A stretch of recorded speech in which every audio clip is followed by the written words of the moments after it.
Eu vejo que você aqui ficou falando uns sobrenomes. Eu acredito que você fez muitos amigos, né? Conta um pouco aí sobre eles aí. Cara, são Você é um muitos. cara bem conhecido nos retiros, né? Todo mundo te conhece por causa da venda dos produtos vicentinos lá. É bastante conhecido. O pessoal muitos vicentinos me associa a gente aos produtos religiosos, né? Aí às vezes o pessoal me liga, você tem isso, você tem aquilo. Eu falei, olha, não é eu ter, o grupo tem. A gente tem um grupo de vicentinos, que é um outro projeto paralelo à sociedade, né? São de vicentinos.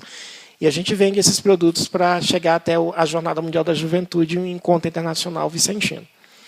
Você foi na última que teve, não foi? Sim, a gente esteve na última lá no Panamá, 2019. E como que foi a sua experiência lá? Cara, cada jornada é uma experiência. Essa foi a minha 4ª edição. Né? A gente começou em Madrid 2011, sempre em grupos vicentinos. Né? A gente montou esse grupozinho, surgiu em 2008 a raizinha da jornada. E aí, desde então, a gente tem participado. É um trabalho árduo, mas a gente tem participado. Quais são os países que você foi? A gente participou em 2011 em Madrid, na Espanha. 2013 a do Rio. 2016 da Polônia, lá em Cracóvia. E 2019 a gente teve no Panamá. Caramba, massa. E aí a gente vai fazendo. E a questão da comunicação, como é que é? Não tem muito o que falar. A linguagem você se entende. Às vezes não precisa nem você falar inglês, gestos, às vezes. Tem muito brasileiro, até porque você fica muito nos locais onde tem pessoas dos seus idiomas. Então a gente ficou muito com o pessoal do continente africano, que eles falam muito português. Né? Então o espanhol, dá para entender muito bem o espanhol, o portunhol. Então não tem muita complexidade. Muita gente, né? São milhões, né? Então a gente participou. A que a gente deu mais pessoas foi a do Rio. A do Rio deu quase 4 milhões de... E é quanto tempo? A jornada ela é uma semana. Né? É uma semana. Ela tem os eventos com o Papa, que são chamados os eventos centrais. Né? O primeiro evento central é a acolhida do Papa. O segundo evento... O primeiro evento central, na verdade, o Papa não participa, que é a missa de acolhida de todos os peregrinos. Esse quem preside é o cardeal do país ou da cidade onde está recebendo a jornada. Então, depois a gente tem a acolhida do Papa, que é um outro dia. A gente tem a vigília, né, que é um evento grande, de um dia para o outro. A gente tem depois a Via Sacra e, para encerrar, a missa de envio da jornada. E a questão financeira, quanto que é o custo de uma viagem dessa? Não é barato, mas é uma coisa que eu falo no custo. Primeiro, só respondendo sua pergunta, se eu tenho muitos contatos, eu acabo não respondendo. Eu tenho alguns amigos, bastante, assim, alguns não, muitos conhecidos. Amigos, a gente pode dizer que são poucos, né? Mas muito conhecidos, muitos irmãos vicentinos nos 4 cantos do Brasil, até alguns em outros países também, que a gente vai fazendo, tanto nos encontros vicentinos no Brasil e encontros vicentinos fora do Brasil. Então, você consegue montar uma rede de amizade, de contatos muito grande. E voltando à questão dos custos. Geralmente, vou dar um exemplo aí para o Panamá. Panamá, acho que a gente gastou aí por pessoa numa fase de uns R$ 9.500. É muito dinheiro. Né? Se a gente pensar que R$9.000, você não chega ali, vou lá no banco, saco. Não, todos nós trabalhamos assalariados, alguns jovens que não são estudantes, fazem faculdade. E como que a gente consegue esse valor para ir? Através desses objetos que a gente vende. Então, a gente trabalha. Por exemplo, nós chegamos do Panamá em 2019. A jornada foi em janeiro, no Panamá. Nós chegamos no finalzinho de janeiro, início de fevereiro. Então, no início de fevereiro, lá para o dia 15, a gente já teve reunião para dizer, porque no final da jornada o Papa já anuncia. A próxima jornada vai ser no ano tal, país tal. Então, a partir dali, você já tem como começar a trabalhar. Então, a gente já começa a trabalhar. Olha, então vai ser em tal lugar. Vamos continuar com o trabalho, como que a gente vai fazer, vai permanecer. Faz uma avaliação daquela última. O que foi bom? O que a gente consegue manter? Alguém vai sair do grupo? A gente vai aceitar mais pessoas no grupo? Porque o grupo, querendo ou não, a nossa coordenação é 6 pessoas. E aí tem pessoas que vêm até a gente, olha, eu quero muito ir para a próxima jornada, eu não tenho... A primeira frase que a gente ouve é, meu sonho é participar do Encontro Internacional da Juventude Vicentina e da Jornada, que é os 2 eventos que a gente participa. Mas é muito caro. Aí a primeira coisa que vem é muito caro. Eu falei, seu sonho é esse? É. Então você tem que batalhar por ele. O encontro que você fala é o fórum, né? Não. Não é o fórum. Esse encontro ele foi criado em 2000, na jornada de 2000. Por quê? Na jornada, várias congregações e grupos eles se encontram. É uma forma de reunir os membros daquelas várias congregações e pastorais, movimentos, ali naquele país. Então, você é dos vicentinos aqui do Brasil. Então, os vicentinos da Argentina, os vicentinos da Guatemala, dos Estados Unidos, eles vão estar ali. Esses encontros você já foi quantas vezes? Esse eu participei de 3. Foi o de Madrid, o da Polônia e agora o do Panamá. Eles são nos mesmos países que acontece no mesmo país da jornada, organizado pela família vicentina. Entendi. É de vicentino. Então só vai vicentino com você nas viagens que você faz para o JMJ ou você leva Não. pessoas de outra...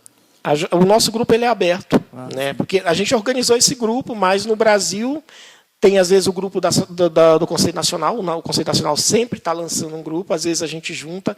Por 3 vezes eu fui no grupo do Conselho Nacional. Por trabalhar no ramo que eu trabalho, que é o turismo, o nacional, você tem uma certa experiência com o turismo. Então, tem como você ajudar a gente nessa parte. Então, por 3 ocasiões, eu fui junto com o grupo do nacional. A gente pegou o nosso grupo aqui de Brasília e juntou com o do nacional. E a gente convida. Aí, por exemplo, você não é vicentino. Você quer ir conosco, mas tem uma questão. Você tem que participar do grupo do Encontro Vicentino. É uma das coisas, porque quando eu faço inscrição, eu não faço só para a jornada ou só para o encontro. Eu faço os 2 juntos. Então, aquele que não é vicentino, se ele quer ir conosco, ele tem que participar do nosso encontro também. Né? E com isso, a gente já teve até pessoas que não eram vicentinos, quando voltou, se tornou vicentino. E no grupo que vocês falam, todos vocês trabalham com venda de produtos? Ou cada um tem alguma venda diferente de algo, faz algo diferente para arrecadar esse dinheiro para ir para a viagem? Porque o valor da gente nunca consegue. É uma das coisas que a gente deixa claro quando a pessoa diz, eu quero fazer parte do grupo de vocês. Olha, o valor que a gente consegue arrecadar com as nossas vendas, com as nossas ações, não dá para todo mundo ir. Então, a gente faz os rateios no final do que deu e cada um já vai fazendo suas atividades. Então, ele é livre para você fazer sua atividade. Beleza, aqui no Riacho Fundo, por exemplo, eu quero ir, vou entrar para o grupo de vocês. Mas aqui na minha paróquia eu tenho uma facilidade, eu tenho muitos amigos, eu tenho facilidade de vender brigadeiro. Então, você vai vender seu brigadeiro aqui e vai fazer seu pezinho de meia. Então, aquela atividade é sua. Aí, depois, o que a gente conseguiu arrecadar no grupão, a gente rateia. Então, é uma ajuda que o grupo dá, não é uma questão de dizer... Todos se ajudando, certeza, né? Todos se ajudando. Entendi. Entendeu? E qual é o próximo país? O próximo país é Portugal. Você pretende ir? Já estamos trabalhando, nós estamos trabalhando desde 2019, né? E você já passou algum perrengue nessas viagens aí? Cara, perrengue sempre tem. Né? Por exemplo, você falou sobre o idioma, né? Então, eu lembro que a gente chegou, a jornada de 2016, que foi a da Polônia, e nós tivemos várias escalas. Aliás, o meu grupo, o grupo foi dividido. Alguns tiveram escala em Paris, no caso do meu grupo, meu subgrupo, que a gente divide em subgrupos de 10, 15. O meu teve escala em Paris, teve uns que tiveram escala na Holanda. Então, a dificuldade nossa ficou quando a gente chegou primeiro em Varsóvia, que é a capital da Polônia. Né? Então, lá é o polaco. O idioma local é o polaco. Imagina o polaco. Você não entende nada que os caras estão falando. Escrita você consegue entender. É meio que fosse um russo? Eu acho que mais complicado, cara. É tudo embaraçado. É muito complicado. Aí nós tínhamos o padre Denilson. Vocês conhecem o padre Denilson. Sim. Estava com a gente. Né? O padre Denilson ele fala inglês. Fala espanhol muito bem, fluente praticamente. E ele falou, nossa, esse pessoal fala tudo enrolado, nem eu estou conseguindo entender. Ele tentando falar, alguém fala inglês, ninguém falava. E a gente foi a primeira noite para o hotel. A gente ia para um hotel para depois, no outro dia, ir para o alojamento da família vicentina. E aí a empresa que o Conselho Nacional contratou deu alguns problemas. E aí o gerente da empresa mandou o nome do hotel. Mas você imagina o nome do hotel em polaco. E aí o padre tentando ajuda para os meninos lá, né, uma das coordenadoras do grupo, tentando ajuda para tentar traduzir, não conseguia. E aí, imagina só, 15, 16 pessoas andando numa praça, a referência era uma praça. Todo mundo puxando mala, alguns que estavam de mochilão, rodando na praça. Aí, o endereço, eu acho que é ali, outros é ali. Aí o padre, não, vamos esperar só um procurar. Eu acho que a gente deu mais 5 voltas em torno da praça, sendo que a gente estava rodando e o hotel está aqui. E aí depois o cara, não, uns homens vão ficar aqui, outros vão ficar ali, dividindo. E todo mundo sem saber. E as mulheres, não vou ficar aqui, que eu não conheço ninguém, não falo o idioma. Quando foi de manhã, isso à noite. Quando foi no dia de manhã, todo mundo sai olhando na janela do apartamento. Fulano está ali, o outro está ali, todo mundo perto. E aí na Polônia, como é que era o clima? Vocês foram na época de frio? Não, a jornada é sempre no verão. É escolhido no verão porque grande parte das pessoas que participam da jornada, o clima deles é um clima mais quente. Tropical, né? É o clima mais tropical. Então eles escolhem o verão e sempre também é época de férias naquele país que vai receber. Ah, sim, porque eu estava com essa dúvida, eu imaginei, nossa, deve ser um frio que quando passa na televisão lá a temperatura é muito baixa. Você não aguenta. E também o verão, né? Por exemplo, nós participamos da jornada de Madrid. Às vezes a pessoa nem acredita quando a maioria a gente tirou, eu não sei se ele tem essa foto, mas a gente tirou uma foto de uma cidadezinha chamada Toledo, é uma cidade medieval, 50 graus.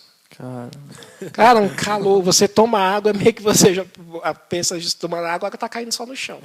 Você não sente, é muito quente. Mais quente que no Maranhão do Piauí, hein? Eu vi lá não sei se eu não me engano, não estou errado não, mas eu vi lá no seu Facebook que você conheceu o Auschwitz também. Sim, nós tivemos a visita ao Auschwitz 1 e ao Auschwitz Birkenau. Cara, eu tava vendo uns vídeos que o pessoal que vai lá sente uma energia bem negativa, né? Como é que foi lá o passeio que você deu por lá? É um passeio que de todos os passeios, que eu já fiz muitos passeios a trabalho e mesmo só por conta, não é um local onde você vai assim que você entra com aquele ar de alegria, você já entra muito triste, a energia é muito carregada daquele lugar. Né, aquela primeira coisa que você se depara, aquelas cercas de arame farpado. Né? Todo lado tem arame farpado. Placa com aquelas caveiras. Né? Então, as fotos do pessoal sendo torturado, homens esqueléticos, um monte de coisa. Então, é muito pesado o clima. Você vê muita gente de várias nacionalidades visitando, mas você não vê um sorriso. É muita gente espantado. Né? Pode tirar foto nesses campos e tudo? Pode, alguns locais sim. Quando a gente foi na jornada, nem todos os pontos estavam abertos por causa do tamanho. Então, era muita gente para visitar. Então, algumas partes eles abriram. Por exemplo, um local que eu estava muito à vontade de visitar era o locais dos sapatos. Tem uma sala lá que é dos sapatos do pessoal que tinha sido... Ficaram lá. Precisavam tirar a roupa, né? A roupa, mala, essas coisas, esses locais eles não estavam abertos. O local onde o Frei São Maximiliano Kolbe foi executado, também a sala onde ele morreu, estava fechado. Só o Papa que visitou o local onde ele morreu. Não tinha conhecimento desse santo, ele é polonês. Ele era um padre polonês que ele morreu por um pai de família. O pai de família ia ser executado e ele se ofereceu para morrer no lugar do pai de família. Como é que é o nome dele mesmo? São Maximiliano Kolbe. Caramba. Então é muito forte lá. E você traz bastante experiência dessas viagens, né? Fala um pouco do seu trabalho também, você é guia turístico, né? Isso. Entre umas, né? Só no Brasil mesmo? A minha formação é de guia de turismo nacional e América do Sul. América do Sul, Argentina, Equador, Paraguai. Mas eu fico mais aqui no Brasil. Além de guia, faz essa questão de promotor ou agente, que é o mais conhecido.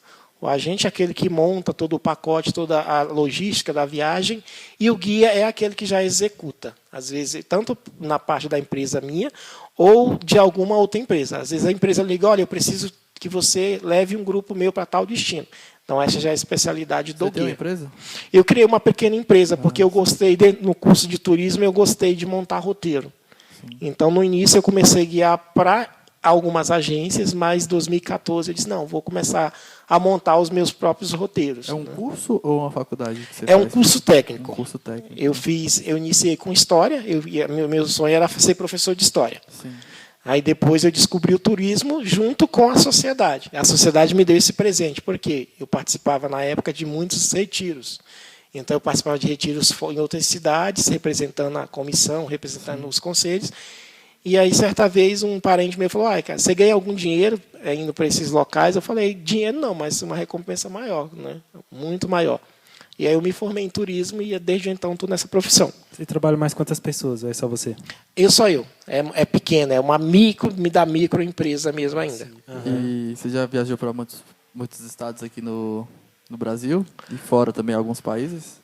Países foram internacional foi esses mesmo da jornada que Só eu da mencionei. jornada, né? Outras viagens, eu tenho até outros projetos, mas agora no momento. Mas esses internacional foram esses mesmo da jornada Mais mundial. estados já foram bastante. Estados alguns, a maioria é parte da questão da Bahia, o Sudeste Você aqui. estuda e bastante Norte. antes de ir, né?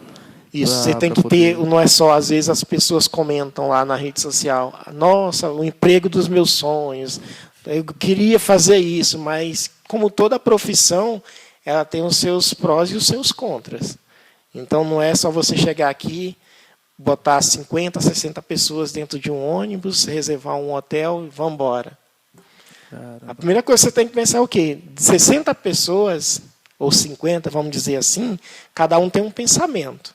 Tem aquele mais calminho, tem aquele mais exaltado, O mais curioso? tem o mais curioso, tem aquele mais quietinho.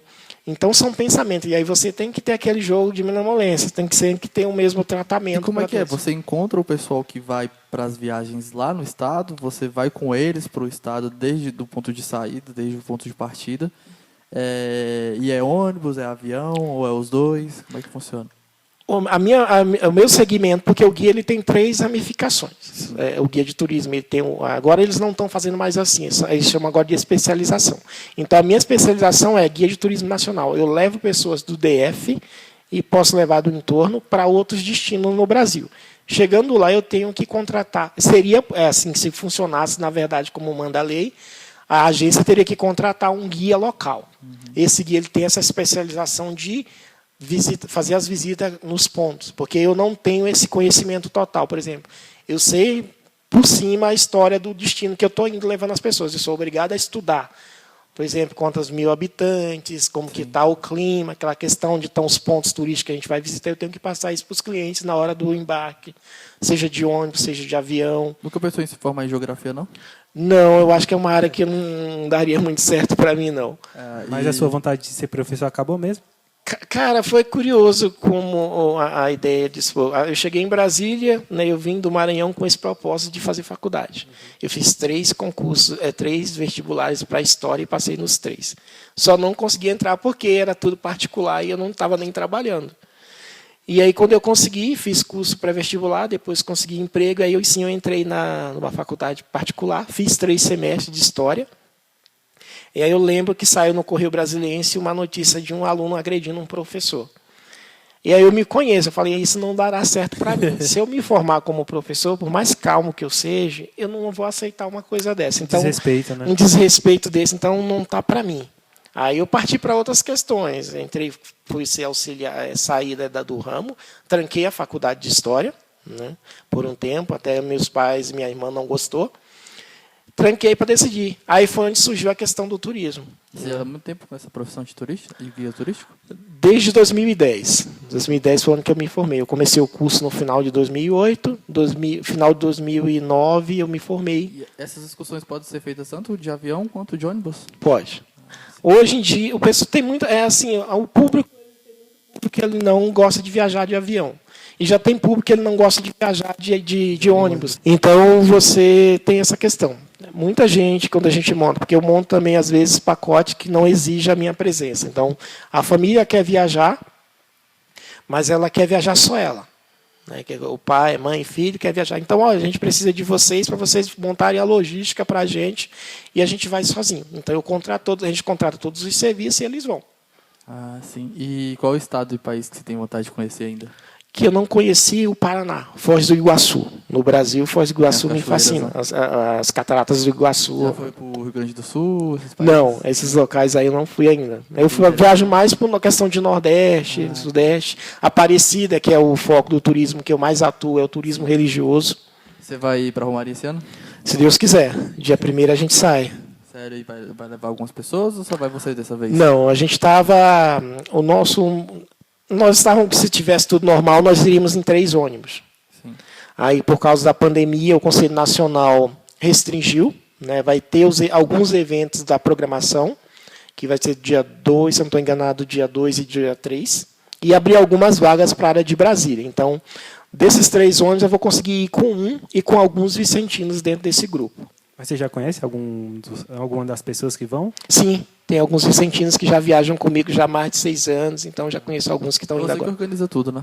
Sim. A questão da excursão até Essa lá. questão da excursão, sim. Eu tenho, Eles ficam mais tempo ou você só fica os 4 dias mesmo? Só os 4 dias. Geralmente a gente sai na quinta e já está chegando de volta na segunda. E aí foi mais difícil montar por causa da pandemia, né? Isso. Essa é uma viagem que a gente já está adiando ela desde 2020. Né? Então, a gente começou a programar, porque sempre as viagens você tem o quê? 6 meses, algumas viagens, no caso da Vicentina, a Romaria Nacional, é 1 ano. Então, quando você sai de lá, o Nacional já divulga a data do próximo ano. Então, você já tem aquela data, você já pode começar a conversar com o hotel para ver como é que vai ficar. E aí, quando você chega, você já consegue fazer essa logística, juntar meio de transporte, como que vai funcionar, e você já lança o pacote, as pessoas já começam a fazer pagamento. E confessa aqui pra gente, nessas viagens que já foi, que você conheceu esses estados, esses países, teve vontade de ficar lá e não voltar mais pro Brasil? Sim. É uma diferença muito grande, né? A cultura, né? O Brasil é um país rico, tanto cultural como financeiro, só acredito que é mal administrado. Né? Mas em questão cultural, você conversa, por exemplo, o encontro da família Vicentino, que é um que a gente participa, você topa com Vicentino de vários países africanos, pessoal dos Estados Unidos, pessoal da França. Então, a cultura, o que eu mais gostei foi Portugal. Né? Também facilita a questão do idioma. A cultura que me encantou mesmo foi a portuguesa. A gente não teve jornada ainda em Portugal, mas quando nós fomos para Madrid, a gente passou em Portugal. A gente ficou, acho que foi 2 dias em Portugal. Então deu para gostar bastante. E a comida de lá é muito parecida com a nossa? A portuguesa? É. Sim. Tem até uma curiosidade interessante, que a gente passou muitos dias lá na Polônia. O cardápio deles é repolho. Tem repolho de manhã no café, tem repolho de meio-dia no almoço, tem repolho no jantar. E tem outras questões. Haja repolho. E suco de maçã. Que lá a maçã para eles lá é como se fosse a nossa manga aqui. Qualquer esquina que você chega tem um pé de maçã. Então é uma comida que se você não for preparado, por isso que você precisa se preparar de todos os sentidos.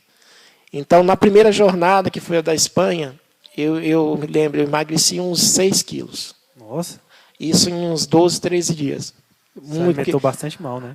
A alimentação mal, porque não conhecem a alimentação. A gente anda muito, então jornada, quando eu faço pessoas, eu quero ir, tal. Então, às vezes, eu não quero só vender pacote, porque o nosso grupo não tem esse negócio, não tem o grupo peregrino, ele não tem questão de lucro, né? Tudo que a gente faz é somente para pagar despesa. Então, você quer mesmo ir? Então a gente vai te explicar como é que funciona. Então, às vezes a pessoa chega mó empolgada, vou, quando eu falo, olha, você vai dormir em alojamento, às vezes você não vai ter cama, você vai ter apenas uma sala como essa. Você vai abrir seu saco de dormir, vai deitar e dormir. Não vai ter só um banheiro para você. O banheiro é coletivo e, às vezes, não é nenhum banheiro. É um local que eles adaptam e botam aquelas duchas, banho frio. Né? Grande parte é banho frio, não tem como ter banho quente. Praticamente igual. No Exército ainda tem alguma privacidade. Né? Agora, você imagine um banheirozinho de 2x2... Aí tem aquelas duchas, não tem nenhuma divisória entre o pessoal tem que entender que não é um passeio assim para você gastar dinheiro, para você conhecer comida nova. É uma experiência mesmo, peregrinar. Você falou a palavra certa, é peregrinar.